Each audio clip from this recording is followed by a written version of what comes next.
Welcome to What is Going On for new thought from the edge of Om. Each week on OMTimes flagship radio show, veteran broadcaster, author, and media consultant Sandie Sedgbeer conducts thought-provoking interviews with inspirational authors, artists, musicians, scientists, speakers, and filmmakers who are working at the point where spirituality and science meet consciousness at the very edge of Om. Here is your host, Sandie Sedgbeer. Hello. Tonight, I'm delighted to be sharing the microphone once again with someone who, for me, will always be my go-to authority on all things health and medical. Whether we're looking at the orthodox medical path or alternative health solutions, she's the one person that I know we can always rely on to give us the truth behind the hyperbole and the headlines. And let's face it, if there's one thing we're all clamouring to hear the truth about, it's the current coronavirus pandemic. Thankfully, that's exactly what we're going to get in this special revival edition of the Truth in Medicine show with my former co-host, award-winning naturopathic physician, global health educator, expert diagnostician, lecturer, trainer, life-changing speaker, and inveterate science nerd, Dr. Donese Worden. Dr. Worden, welcome back. We've missed you. Thank you, Sandie. Boy, that was a wonderful introduction and pressure on me to keep, every morning at 3 a.m. to make sure that I got the latest science and at least my interpretation of. So, and I love that you called me a nerd. I'll take that as a compliment. It's always a compliment. Yes, absolutely. And you know what? You don't need any pressure to get up at 3. I mean, you're the one person no, I know. actually do. Yeah, that eats this stuff for breakfast. So yeah, it's a pleasure for you. It's an addiction, and we get to benefit from that. So first, let's look at what this virus is and what it isn't. What do we know about the virus itself? There are rumours that it's actually a man-made mixture of SARS, HIV, and all other kinds of nasty little bugs and things. So tell us what you know about it. Right. I mean, it's novel, it's new. It fits in a family called coronaviruses, which you named a few that fit in there. There have been other coronaviruses over the years, some we haven't heard about. So this one is new, and the problem is we don't know that much about it yet because it's come on so quickly, and we didn't see it coming. Sometimes, the scientist will be studying animal models to be looking for what do they see that may be a vector through animals that may get to humans, and so they're ready, almost ready for it. In fact, in Hunan and China, they've got several factories there. We may or may not get into thoughts of what that may mean, but they've got several, and over the years it was put in, at least with the onus of that it was there to help prevent lab mishaps, lab coronaviruses or things that would get out, or we could see the viruses coming. There were 4 separate incidences in the lab from 2003 to 2004 from Singapore, Taiwan, and China that we knew that there were SARS that could affect humans. So this is not new. We've been looking at these things. We've been seeing it. This one got out for whatever reason. It's very quick. It's very more easily caught than most. That's the big news.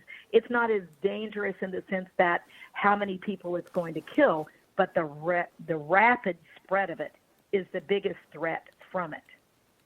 And what about the fact that it seems to be affecting more men than women? What is that all about?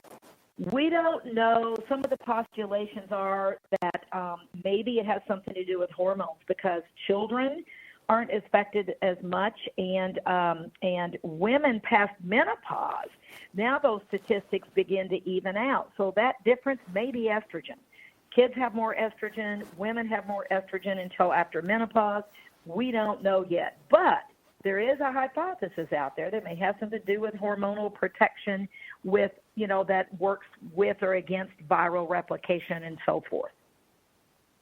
So what about these, conspiracy theories? We'll call them that. Let's just say theories, because who knows what's a conspiracy these days. But these theories about the fact that it is manufactured biowarfare kind of device, that it contains HIV virus, it contains all kinds of things, and it was, the intention with which it was created was not necessarily a positive one. Right. Will we ever have that real answer? Don't know. But I will say right now, and it came out Wall Street Journal this morning, at least what we're being told at this point, the U.S. intelligence agencies are really delving into that to see, did it escape from a lab or was it naturally occurring from an animal? We really don't know yet, according to what we're being told. That hasn't been flushed out. First step is, was there an animal vector that we can identify and say, oh, that's where it came from, or did it accidentally or purposely escape from a lab? Lots of theories out there. I have friends that you're aware of that are biological warfare guys and, the scientists, and it's all over the place right now, Sandie, of what it is. I think that instead of getting ourselves so worked up over that at the moment, it should be on how do we protect ourselves, or how do we get our bodies the healthiest that they can be right now to withstand this, because this won't be the last one. This one may come back even after it wanes and it goes down that curve. It may show back up. In fact, it probably will.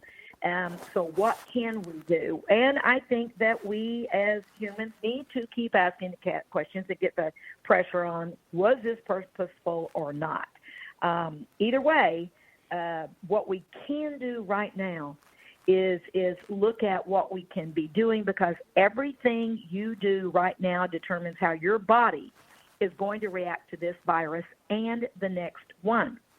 So that's my biggest message right now. What you do right now, and changing your diet. In 3 days, your immune system changes and becomes better in only 3 days. So there are preventable strategies that we can be doing. Okay. Well, before we get to those, let me ask you one more question about it. You've said that it is morphing and changing. When you talk about the next one, are you talking about the morphed version of this one, or that there's a completely, we can expect completely different viruses? Right. We don't know. Right now, we're being told that it doesn't seem to be morphing as much as some viruses do. They will change patterns so that they can continue to spread and go. What we know so far, this one's not doing much of that. So it's that was early stages of, we thought maybe it was changing because we were seeing different statistics in different patient populations. That means who's getting the sickest and who it's hitting. Right now, it doesn't look like it's changing much, but there's a lot of scientists and researchers that believe that it may calm down and then it may come back, and we're starting to kind of see that in China. And I'm saying that these coronaviruses, this probably will not be the last one. Maybe it's going to be the worst one as far as spread, but I'm not so sure, and I don't want to create fear, but I can say that we know, and I'm sure you'll ask me in a little bit, what are the main risk factors? Who's going to get the sickest, and what can we do about that? Right? Yeah. Well, for that's on the list. Any of these viruses. Yeah. So do these viruses have the ability to alter our DNA? We don't know. It is an RNA virus, and RNA is kind of the messenger between the DNA, but time is going to tell. We will know more and more as that comes out. But we are seeing that it's affecting a lot of systems in the body. It's going after the neurological system, some of the symptoms. They're gastrointestinal. We'll get into that later. But we know it's affecting so many different systems. That is it affecting the DNA? Possibly. Any virus, has the potential, but these RNA viruses, maybe. And you're going to get tired of hearing me say we don't know yet, because that's the reality of it. There's so much we do not know about the virus. and about the treatments right now. But we we knew some things. Do we definitely know that it kind of got out round about December time? Because, I mean, I've got a friend who had the most awful, series of colds, pneumonia, you name it, all kinds of antibiotics in December and January. It took a long time. And she had dinner in November with a friend who'd just come back from China. Could it have been out there earlier than December? We believe it probably was. There are some evidence coming in that with the at least some of the animal studies that they're looking at, that it was probably been out there for a while, and that maybe we weren't being told the whole truth by China. And we know now that China, their death rates and their amounts just came out today. It's far greater than what we were being told, whether that was purposeful or not. But we think it was, but I will tell, as far as in answering your question, but also it's been a bad year for flu. It's been a bad year for upper respiratory in general. But in time, Sandie, when we start doing these antibody tests that says, oh, okay, you were exposed, you did have it at some point, we'll be able to tell in the population it has 80% were infected. Some didn't have signs and symptoms. Some had that bad cold. It was actually COVID, but they didn't have the other risk factors that put them into the hospital, right? So with the antibody test, and they're not perfect yet, there's a lot of them out there commercially. I want to tell people, they'll say you can buy this, you can buy that. Be careful.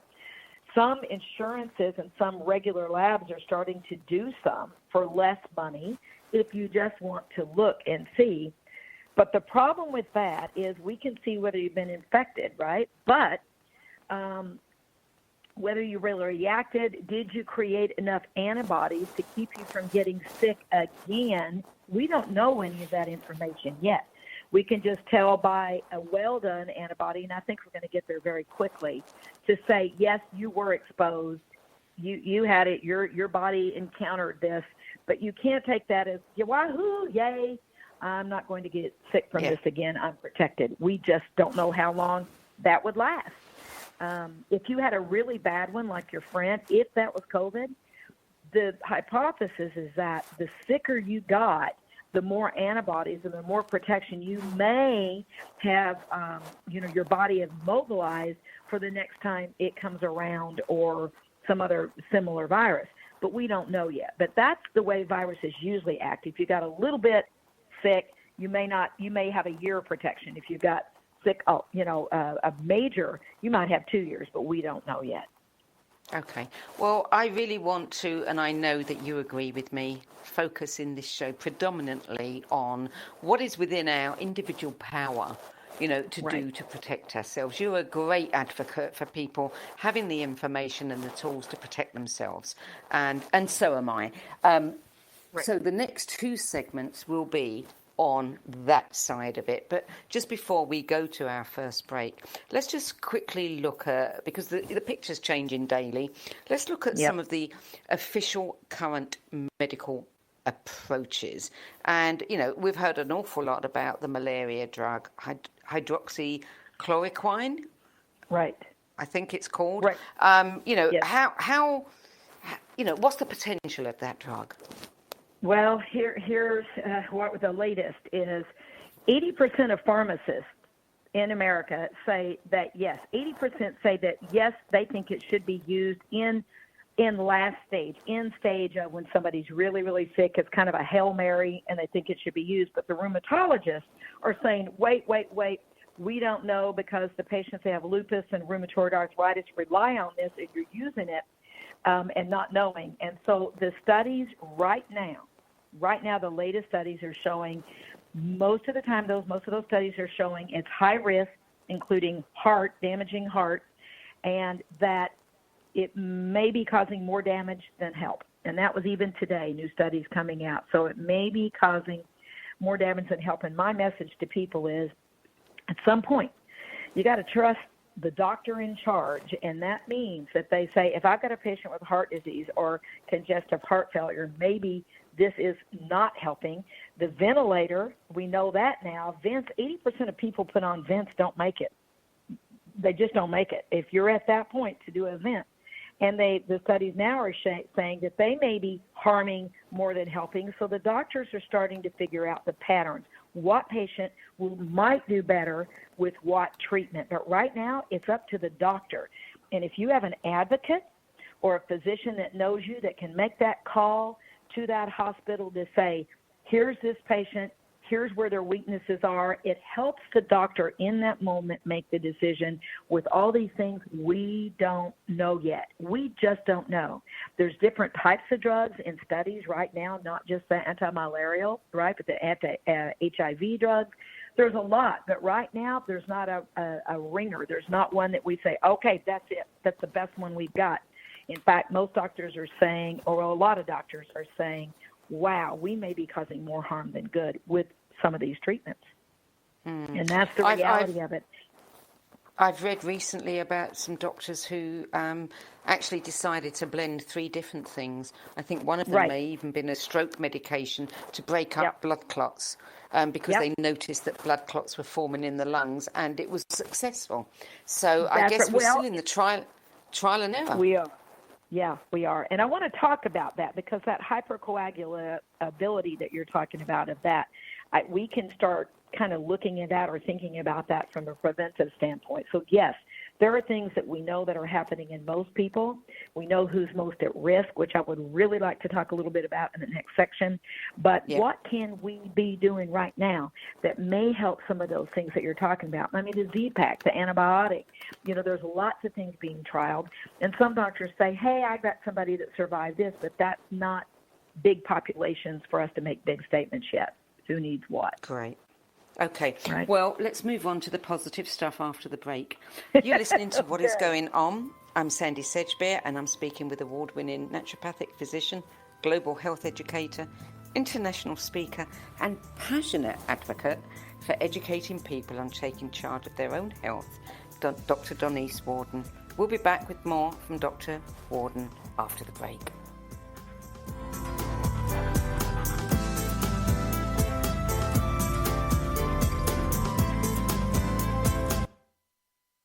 The future of Internet radio is here.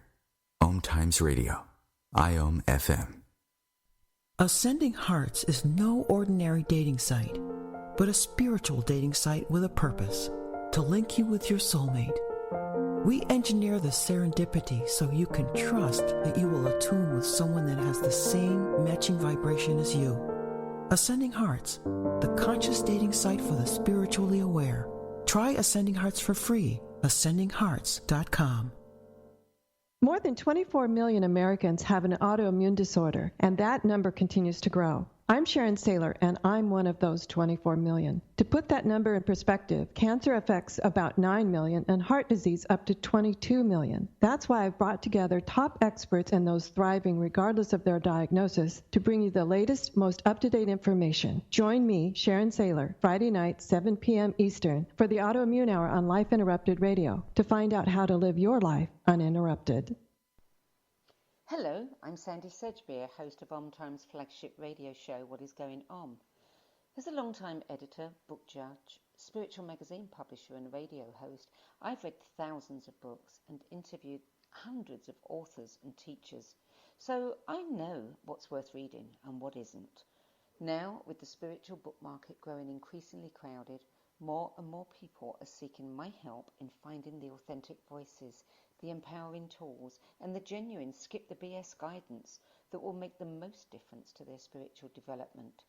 So I decided to make it easier by bringing my knowledge, experience, and considerable network of contacts together in the No BS Spiritual Book Club.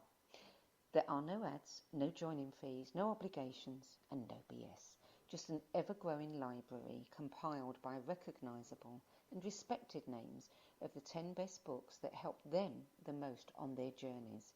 Plus, free book excerpts, audios, and live video interviews where you can quiz them about their spiritual journeys and their 10 best list choices. Your time and money are valuable, your spiritual journey even more so. If you're looking for genuine guidance from people who have walked this path before you, check out Sedgbeer.com. Click on the No BS Spiritual Book Club tab and join the club. That's sedgbeer.com, sedgbeer.com. I'll see you there. A social distancing tip. Putting distance between yourself and others is critical to slowing the spread of coronavirus. So here are ways to stay in contact without the physical contact part. Call, send a text, set up a video conference, post on social media, dedicate a song on the radio. If you have symptoms of fever, dry cough, and shortness of breath, call your healthcare provider before going to their office. For more info, visit coronavirus.gov. Let's all do our part, because we're all #AloneTogether. Brought to you by the Ad Council.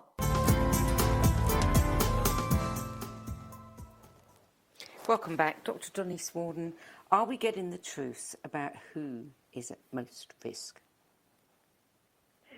I think that we are. I'm not sure everybody wants to hear it because then you can and do something about it, right? And so there's actually a new score. It's called a progression risk score that's being put out for physicians. The number one thing that puts you up like a 3 gives you certain numbers that puts you at risk.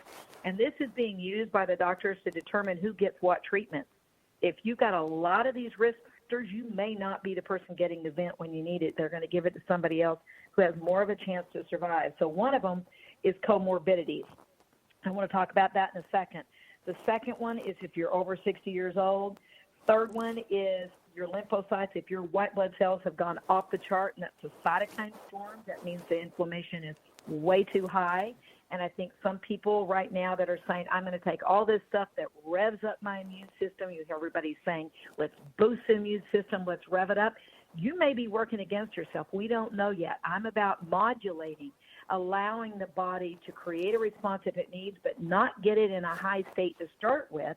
Because if you go into cytokine storm, Sandie, that's what causes the fluid in the lungs and the pneumonia, and that's generally what kills you.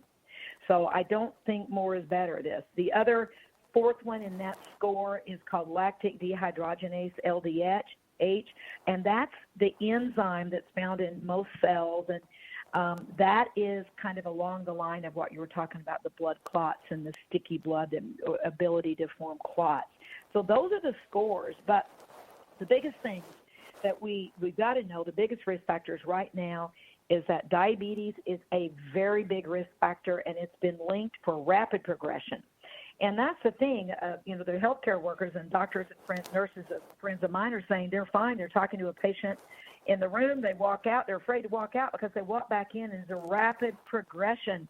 They sink immediately and need to be vented, and they have a poor prognosis. They're going to have, they're going to have a worse chance of getting better. Diabetes is a big one. The obesity is probably one of the biggest, if not the biggest, risk factor for severe disease. What will make you survive or not? And in fact, 2 times more likely to end up in intensive care if you're obese. But people are still looking for a pill. What supplement can I take? What can I do? First thing is start doing some intermittent fasting, do some, and I've got plenty of Facebook Lives out there talking about all the ways that we can, work on losing some weight. Some viruses actually live in fat cells.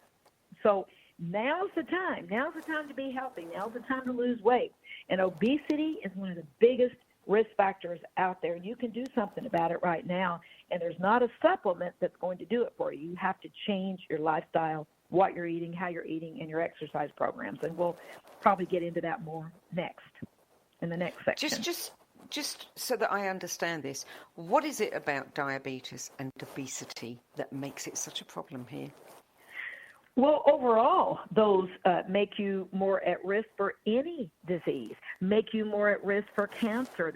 Because they're making the immune system have to work hard. They are destroying certain tissues. They don't allow heart and lung and liver to do the things they need to do.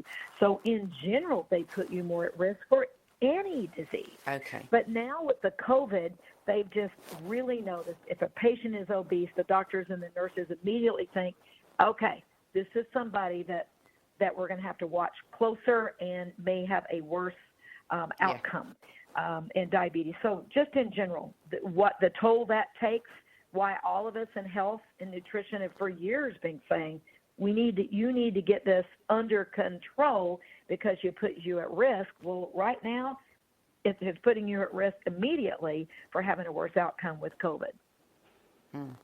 Okay, good. All right, so is there anything else we need to know about risk factors? I will tell you that my take on it right now is I believe at some point we will all be exposed. There's just, how are we going to contain this? We've got to go back to work. We've got to do these things. At some point, we're right now when we talk about stopping the curve or slowing the curve, that is the purpose of allowing the healthcare system and the hospitals to be able to take care of those with these risk factors when they come in, so they're not overwhelmed and the nurses and the doctors are dying and we don't have enough equipment. It's trying to give us time to get ready to help those that can be. Okay. My take is we're all going to be exposed at some point, and now is the time to get your body ready for being exposed. And this is interesting, you can be exposed, have the virus, know you had it, you got a positive test, you can get 2 negative tests after that, and then the third test comes back in positive again. That's a little disconcerting about this gosh darn thing. So it really comes down to how healthy we are in general, how we're going to weather this. Okay, so since we're still a long way away from vaccinations, which we'll talk about a bit later, right, we're left with natural approaches, nutraceuticals to boost our immune system. Recently, I understand that, they're suddenly on board with vitamin C, high dosage after many years of denying the power of vitamin C. D, zinc, ozone therapy, probiotics, homeopathy, melatonin, mushrooms, all of these things I've seen touted. How effective are they really? We have no idea. That's the real answer. There's not enough studies. There are some studies coming out with vitamin C IVs. They were using them in China. They're using them in some American hospitals. Anecdotally, that means some doctors are saying they think that it was beneficial, but you have to understand, you've got to have a cohort. That means a patient that looked like that patient that didn't get vitamin C to say, did it really help or not? Just to say, I think it helped that particular patient is not good enough. But I am very hopeful, and I would say thank goodness, knock on wood, I haven't had any of my patients have to go to the hospital. But if they did, I would be really, and I've got the protocols ready to go and to advocating for the choice in care, that they could say, I want a vitamin C IV. Those of us that have been using those for years in oncology or immune system, naturopaths, those of us, this is not new to us. We've been doing this for a long time because we know some of the benefits of vitamin C. It increases natural killers. It helps with antihistamine, chemotaxis. It stimulates the production of white blood cells. There are a lot of things we know about vitamin C, but we can't say yet what it's doing with COVID. But if it was me personally, I would want a vitamin C IV. That would be my personal choice of treatment, along with whatever else would be needed for life-saving treatment. But I would be pushing to hold off on a vent because of the damage that happens to the lung and the heart from ventilators that can make your quality of life worse later on, and pushing off, as much of the medications as I could. But like you said, if you're really, really sick, we got to trust that doctor to make the best decision he can in that moment. But vitamin C probably has the most evidence to date. Zinc naturally does, because we know its antiviral properties. Again, it's not been studied. We don't know with COVID, but I've got a list that you'll probably ask me for at the end that are my favorites from the best knowledge that I have. And we also have to be aware that some of these things you can take too much of. As you've said, you can create a cytokine storm. Too much zinc, I noticed on one of your Facebook lives, interferes with copper. That's right. And then that can cause neuropathy, which pain and burning in your fingers and toes. That's not good. So we've got to be careful. And vitamin C in high doses, especially in men who have had they're called calcium oxalate kidney stones, can cause some kidney stones. So we've got to, in the way you dose these things, I've got a way that I'm telling people to take their vitamin C. It might be protective against forming the kidney stones. I can't say that, but it is my best my best guess at this point. I will say educated guess of how we might be able to withstand that. But yes, more is not better. And one more big thing I want to bring up. In America, the FDA, now they're poorly funded. They've never done a great job at regulating the quality of the supplements to start with. But they do randomly go into manufacturing facilities and make sure they're at least doing what's called CGMP, just basic manufacturing, good quality processes. They're not really looking at the end quality of the product, things that I do, the certificate of analysis and all that. But it's one step. Guess what? The FDA has said they've got too many things on their plate right now. They are not inspecting these manufacturing plants for supplements. We already have a lot of bad players in the nutrition industry, and it's always been of concern. And now we've got a real concern. So I would tell your listeners, make sure, they've heard me say it a million times, get a certificate of analysis or get some kind of somebody show you they've done testing on your product. If they haven't, move on and get it somewhere else or from a physician or someone that has done that work for you that you can trust, because I would rather you be on nothing than a poor quality one, because if you're getting something that's not even, maybe it doesn't even have vitamin C in it. Maybe it has something else because nobody's watching, and it's got molds and it's got bacteria and it's got heavy metals in it. Now you're making your immune system worse than taking nothing. So quality is very important right now. Okay, well, I've got two things to say about what you just said. And one is about the FDA. Is this a genuine situation? We're overwhelmed. This is something that we can't afford to do, or we don't really believe in anyway. Now's a good time to get rid of it. You mean as the FDA or the? Yeah, I mean, they've never really approved of supplements. Well, their job was just to check the manufacturing facilities. They're not, the ones to say yay or nay. They have, and I know, and rightly so, there are times that they've gone after bad players, and they were right. They gave them the warning letter. They're saying you're making claims that you shouldn't be, or your quality of your product may give a number of people sick. I think they serve that purpose. Are they perfect? No. Are they not? What would I say? They've got people on the board of the FDA that work there that have interests that I would consider they shouldn't be on the board. They've got interest, financial interest or previous financial interest that I feel like it's a conflict of interest. I think it's not a good system, but I think it's a partial system that right now does once in a while provide some support. I do. And I watch the FDA have these webinars that, just nerds like me once in a while watch. And the scientists there are trying to do the right thing. There are good people working there. Does the top have, a conflict of interest? I believe some do. But in general, I wouldn't get rid of it right now. At least they're doing something. But right now, for supplements, they're not screening or watching anything right now. They're doing other things with the COVID. Okay. So just before the next break, let's quickly run through some of the other things that have been touted. I'm interested in what people can get, what's easily available.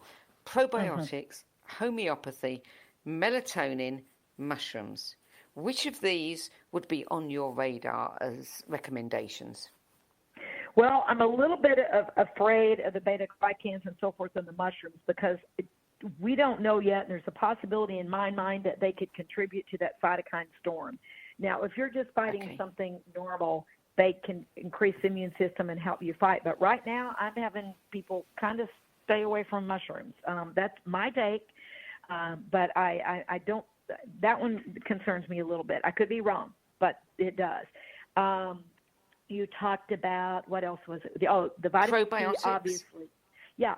Probiotics, there are a couple that make sense to me right now. Again, pro and prebiotics get that brain-gut connection going and can work maybe against us or for us. We don't know yet. But one strains that I think make sense right now, L. salivarius, it's a probiotic strain that helps upper respiratory. That one makes sense to me. And a Bacteroides longum. That is has some studies behind it in viruses. And I think, as far as what I can see, they may not contribute to a cytokine storm. So those are the ones that I've got a blend that I have that has longum in it, and that one I think is a very safe blend. But if people wanted to get just L. salivarius, they could. Again, no studies against with it, either of these with COVID. Nothing we're talking about right now has been studied with COVID. So I can't make definitive statements, but I can just tell you what my mindset is, and those make sense to me. Okay. Homeopathy. Again, no studies whatsoever, and the homeopathic companies are being careful. They're not even using the word immunity right now. They're afraid, as they should, because they are regulated as drugs. They're not regulated as nutraceuticals. So they're being very, very quiet, as they should. If you had a homeopathic doctor that was well-trained and you're working with, and they know your body, that might be something to consider. But to talk about, a lot of people are taking oxalicoxinum, that a lot of people know about from boron. We don't know. It could be helpful. It could not be, but we cannot make any statements about it right now. So I think it depends on the individual whether I would be recommending some of these things or not. Not just blanket everybody should be on. And what about melatonin? Love melatonin, and the studies with it, with coronaviruses, not this one, but other types of viruses have been positive. So I use them as a extended release melatonin. So that way it's kind of there for many hours as you sleep. It can help the stress and the sleep, but it's kind of releasing a little bit at a time and keeping it more in your system for more hours during the day. And along that line, vitamin C, in my opinion, should be done that way too. If you did a high dose, even vitamin C IVs, we know within 2 hours that has plummeted. It's not giving you the protection. You're better off doing those in divided doses all day long. So I tell people, again, if they don't have kidney stones, and you've got to talk to your doctor, but I have some of my patients all the way up to 1 or 2 grams, which is 1,000 to 2,000 milligrams, but in divided doses. They use either a capsule or a powder, and they just keep putting it in all day long. That makes more sense to keep yourself protected. So my thought is do vitamin C during the day up to bowel tolerance. That means your bowel movements have gotten too loose, and you go, uh-oh, too much vitamin C. It's transient. It'll go away. Won't hurt you. But back off so that you get a normal bowel movement. Otherwise, you're going to, have problems with other issues. But back off, and that's your dosage. Do vitamin C, the divided doses during the day, and do melatonin at night. And I have some other favorites. I don't know if you want to save them till the end or. Well, let's come back to those because we need to go to break now. So we'll come back to those. You're listening to What Is Going On. I'm Sandie Sedgbeer, and tonight's show is a special revival edition of the Truth in Medicine show with my former co-host, global health educator, physician, lecturer, and expert diagnostician, Dr. Donese Worden. We'll be back with more after the break.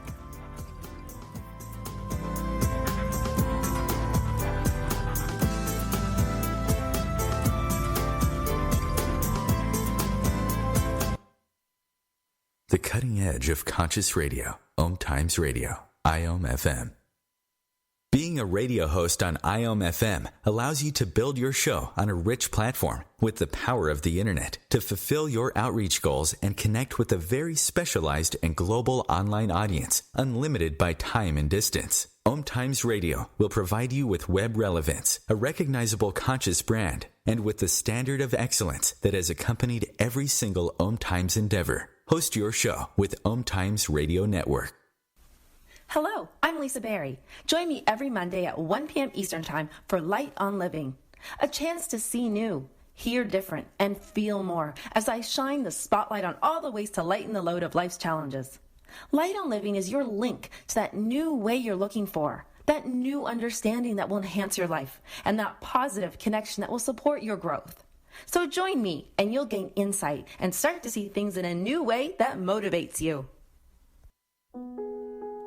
Imagine being fired because of who you love.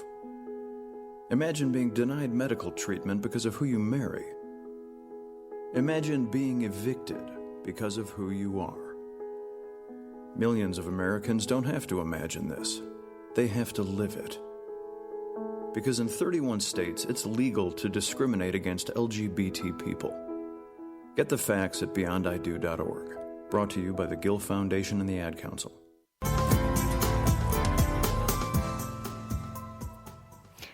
Welcome back.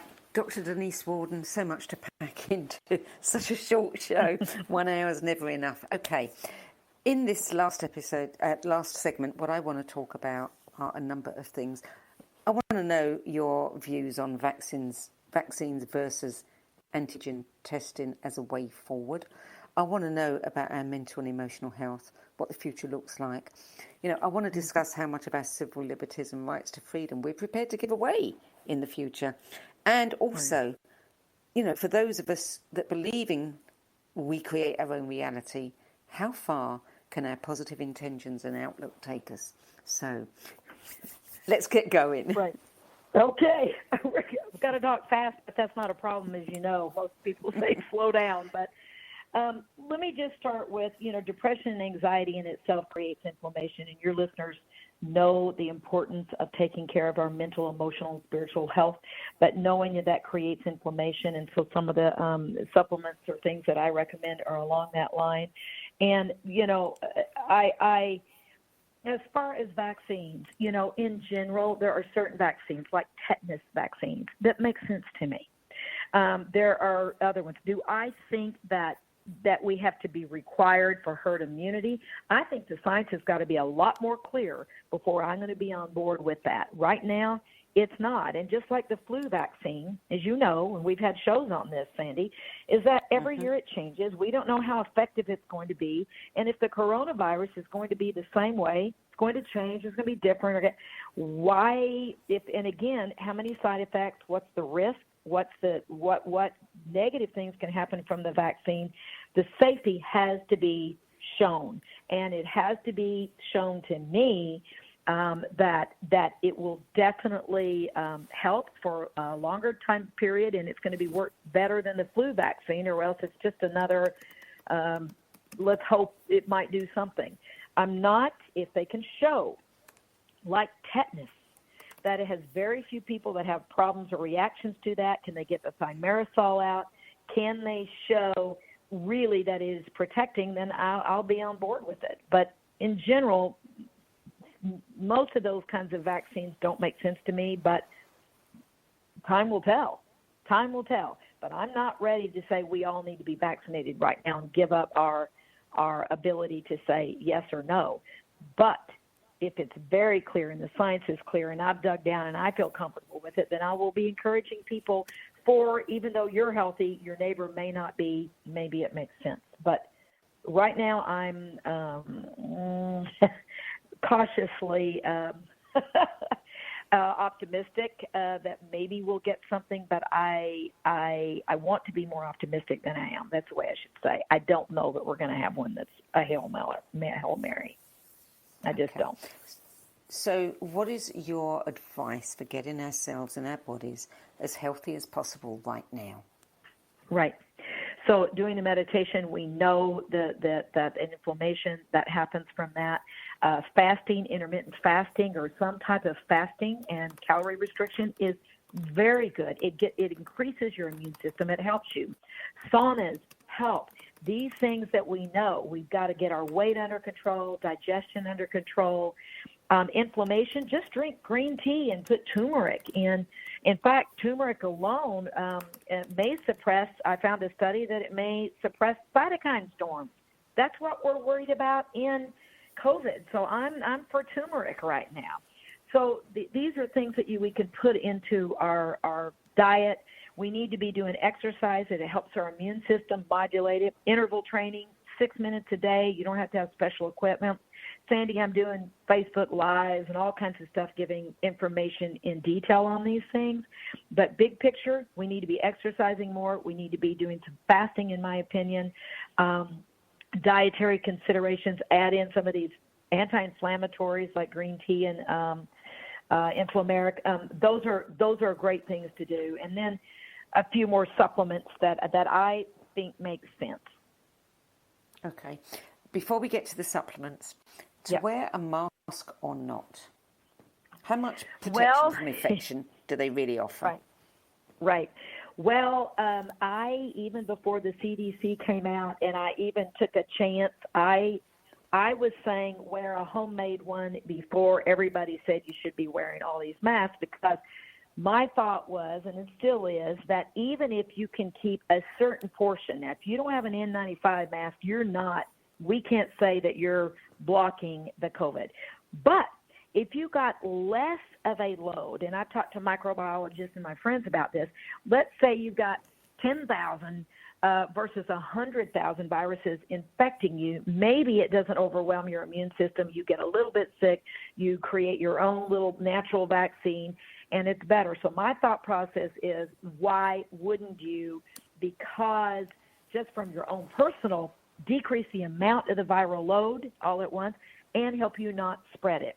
And I went out on a limb and even said it. I said my own medical board may be telling me, hey, you're going against recommendations from the authorities. And it was only a couple days after I did that now they're saying, yep, you should probably be making a mask and wearing it. So okay, I think they're a good thing. Any mask, people are just grabbing pieces of material, tearing up shirts and dresses and things. I mean, is there something better than, another? Right. So I just read a study probably 10 minutes before we came on here that was saying that cotton is not doing a great job. It's not doing as well as other things. So maybe it's nylon, maybe it's synthetic things, maybe better. We don't know yet. But it was interesting that they found that cotton wasn't doing a great job at of being a barrier. So I don't know what is, but I do know that maybe a cotton blend, maybe something with more synthetic that allows less of that viral blend might be better. That's my educated opinion at this point. Okay. So nutraceuticals, let's go back to these. Yes, there are some that work. However, we've really got to be careful about the brands we're using. Now, I know you, and I know that you always put your patients before profits. And I know, how assiduous you are in doing your research.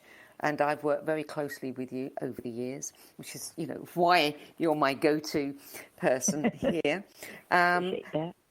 So I know that you wouldn't say this yourself, so I'm going to say it for you because I'm putting everything I believe in behind this.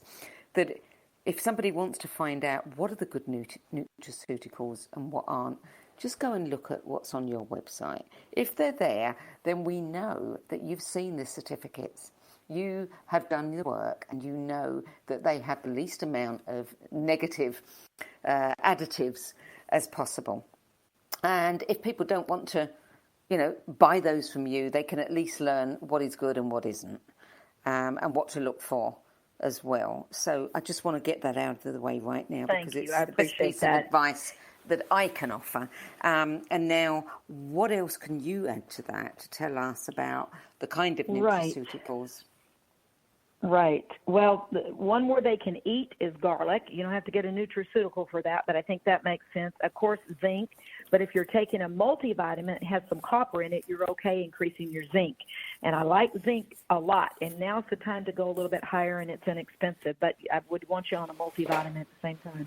The vitamin C we talked about, there's certain probiotics. Quercetin is in green tea, so just drink green tea. You don't need to buy a supplement. I like the turmeric. I like magnesium for a lot of reasons. We need to stress down. Some of this virus is causing neurological symptoms. It affects the central nervous system and the peripheral nervous system and can attack some of the muscles. So I love magnesium. Make sure it's a good form in the right dosage. We talked about melatonin, but here's a couple that we didn't. Alpha-Lipoic Acid makes a lot of sense. It's a great inflammatory. It works on many of the pathways that we think COVID is related to. I'd say about 300 milligrams 2 times a day. I really like the Alpha-Lipoic Acid, and one that I've got most of my patients on is NAC, N-acetylcysteine. It protects lung, liver, and heart, and those are 3 systems that we know this COVID goes after. So again, this is about building the body up, getting the protection as high as we can get. I like that, and I like systemic enzymes. Certain enzymes that, and again, you might want a doctor helping know which ones are going to be safe for your listeners, but just a regular systemic enzyme, a blend helps with that hypercoagulation that we're talking about, that thick, sticky blood and blood clots.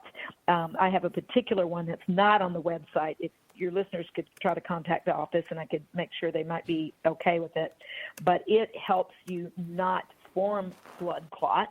But even just a blend of enzymes, they've been shown to be antiviral. They help the immune system. They keep the blood nice and thin. I really like enzymes right now. So those are my go-tos. Those are the ones that I am telling people to do. I know you're going to ask me about elderberry. That's been shown to be good with influenza, but we don't know how it works with COVID. Good luck finding it right now. And if you can, it might not be elderberry in that product. So be careful. Yeah. But let's just talk about enzymes for a minute, because there's a difference between digestive and systemic. That's right. So tell us I what like the them difference both right now. Yeah, I like them both right now. Digestive is going to help you break down your foods to get your nutrients and things that we need right now. They help us, and digestion's not going to be great when you're stressing. So those are great. You eat those before, you take those before food. But systemic, you do on an empty stomach. They get into the bloodstream. They get into the rest of your body. They're not about digestion. They're about putting natural plant enzymes in your body to help activate different cells and to help keep that blood nice and thin and flowing. So they are very different, and good questions. Good. Okay. Let's talk about the positives in all of this. I mean, I think that many people are going to completely change their way of life after this, and many of their attitudes. And so while we're in that phase of making changes, let's make the best possible changes that we can. So talk to us about the positives in this. I think you nailed it, is that people are waking up and they're saying, you know what, I thought I could rely on the government to protect me for this, or my doctor will come up with a shot or something that I can do if I get sick. Those days are over.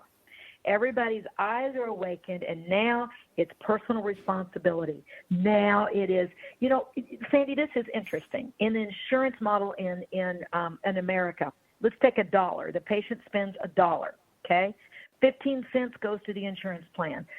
60 cents goes to the administrators, which is the biggest piece. Only 25 cents goes to the doctor. So it's gone to the wrong places. It's going to the wrong places, and the poor doctors aren't getting very much. So people are starting to say, I will pay cash. I will take the responsibility, find outside of insurance model what can and do I need to be doing to take care of myself, to build my body into the best machine, physical machine and mental machine that it can be. And I'm excited because I think it's a financial wake up. We're seeing that we're relying on China. I've been talking for years. We don't have an antibiotic plant. We didn't before this. We didn't have a single plant creating antibiotics in America. They were all in China. Biological warfare alone, somebody could plant something on us, and we can't get antibiotics. Look what we can't get now, masks, all the things that are critical for this kind of thing. So it's waking us up to say, stop relying on any other country and look at your individual countries. You're in England. Look at how safe is the safety net where you're living. And right now, we say, I have to take care of myself, my body, and what can I do? So I think it's a great thing. And, I want to say this. This is funny, is that I read today there's a smart toilet being developed. It's a non-wearable. It's in a year it'll be available, a prototype, but it will start looking for it. It'll analyze certain types of cancer, prostates, urinary tract infections, irritable bowel. So we are technologically smart. We've got things that make sense. You have to use the restroom. So why not have something beep and say, you know what, you got some extra bacteria in there. You need to look at this. That's called prevention. So I'm excited that we as humans and as a group are saying we need to jump in and quit waiting. And for years I've said people won't go vote. They won't be active until there's no toilet paper on the shelves. And I used it as a joke. Reality came in. Now everybody got upset about toilet paper.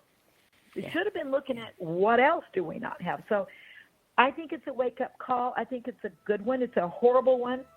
We're losing loved ones. Our elders are dying alone with nobody in that room. We can do better, but I think we will.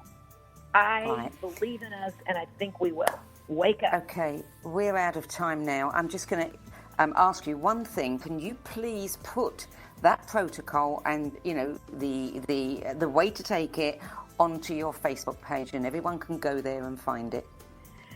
It's hard to put a protocol, Sandie. I have liability, but I've got plenty of Facebook Lives on it, and I've got NABO, National Association of Women Business Owners. I did a whole hour on this. They could go to that, so they can find it. Good. Okay. Well, that's it. I'm afraid we're out of time. For more information about Dr. Worden, to familiarise yourself with nutraceuticals she's tested, visit her website, drwarden.com. Follow her on